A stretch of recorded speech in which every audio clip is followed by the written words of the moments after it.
एक छोटे से गांव में भोलू नाम का गधा रहता था। वह गांव बाकी दुनिया से बिल्कुल कटा हुआ था। न वहां कोई आता था और न वहां से कोई जाता था। एक बार गधे ने सोचा कि क्यों ना जंगल पार जाकर देखा जाए कि आखिर उस तरफ है क्या। अगले दिन सुबह होते ही वे जंगल की ओर बढ़ चला।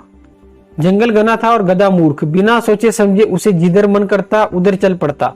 जैसे तैसे करके उसने जंगल पार किया और दूसरी छोर पर स्थित एक गांव और में पहुंच गया। उधर गांव में हल्ला मच गया था कि गोलू गधा गांव छोड़कर चला गया। सब बात करने लगे कि वो कितना भाग्यशाली है और अभी कितनी आराम की जिंदगी जी रहा होगा। लोगों की बात सुनकर कुत्तों के एक झुंड ने भी जंगल पार करने का निश्चय किया। अगली सुबह वह गधे की गंध का पीछा करते हुए उसी रास्ते से जंगल के पार चले गए। फिर क्या, गांव के अन्य पशुओं में भी जंगल पार करने की होड़ सी लग गई और सभी गधे द्वारा खोजे गए रास्ते पर चलते हुए जंगल पार करने लगे। बार बार उस रास्ते पर चलने से एक पगडंडी सी बन गई और कुछ सालों बाद इंसान भी उसी रास्ते को पकड़कर जंगल पार करने लगे। समय बीतता गया और धीरे धीरे गांव की आबादी काफी बढ़ गई। तब सरकार ने जंगल पार करने के लिए एक रोड बनाने का निर्णय लिया गया।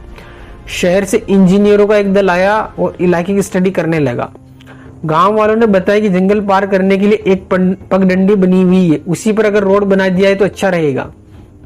उनकी बात सुनकर चीफ इंजीनियर थोड़ा मुस्कुराया और बोला, क्या मैं जान सकता हूँ ये पगडंडी किसने बनाई?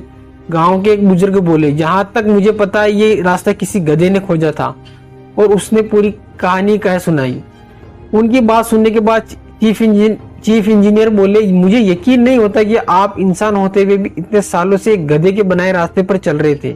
पता है ये रास्ता कितना कठिन और लंबा है, जबकि हमने जो रास्ता खोजा है इसका एक चौथाई भी नहीं है और उसे पार करना भी कहीं आसान है। आज गांव वालों को अपनी गलती का एहसास हो रहा था कि वे सोच रहे थे कि काश उन्होंने एक नया रास्ता खोजने का प्रयास किया होता। दोस्तों, जो गलती उन गांव वालों ने की, कहीं वह गलती हम भी तो नहीं कर रहे हैं? कहीं हम किसी गधे के दिखाए रास्ते पर चलकर अपनी लाइफ को बर्बाद तो नहीं कर रहे हैं? क्या आज हम जो भी काम या पढ़ाई कर रहे हैं वह हमारे इंटरेस्ट के मुताबिक है या समाज और घर वालों के दबाव में आकर अपना रास्ता ढूंढने से हिचक रहे हैं? कहीं हमें भी अपना रास्ता खोजने की जरूरत तो नहीं है? अगर हम एक मीनिंगफुल लाइफ जीनी है तो हमें इन प्रश्नों का उत्तर देना होगा, वरना उस इंजीनियर की तरह एक दिन भी कोई मिलेगा और बताएगी हमने पूरी जिंदगी एक गधे के रास्ते पर पकड़कर बर्बाद कर दी।